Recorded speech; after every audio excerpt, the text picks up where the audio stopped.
እግዚአብሔርን በጣም ተፋዳኝ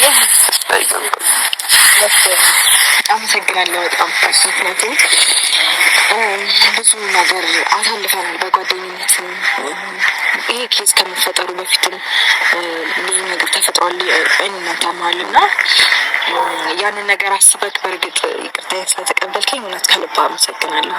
ቆም ብለሽ አስቢ እስኪ ከዚህ አካባቢ ራቅሽ ማለት በቃ ትችያለሁ ሰውን መጋፈጥ ምንም አልፈልግም ሰው ተሸንፌያለሁ ነው የሚመስለው ገባሽ አይደል?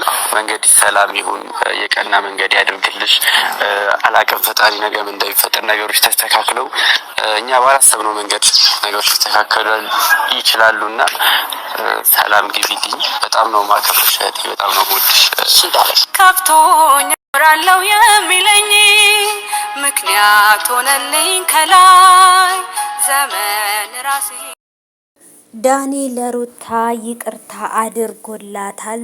ሩታም ደግሞ እኔ ከዚህ መሄድ የፈለኩት እነሱን አብርሃምንና ሄርሜላን ሽሽት ሳይሆን ቤተሰቦቼ እዚህ መተው ያልሆነ ነገር እንዲያዩና የተፈጠረው ነገር አይተው እንዳያዝኑ ስለፈለኩ ነው በማለት እንግዲህ ትክክለኛው መልስ መልሳለታለች።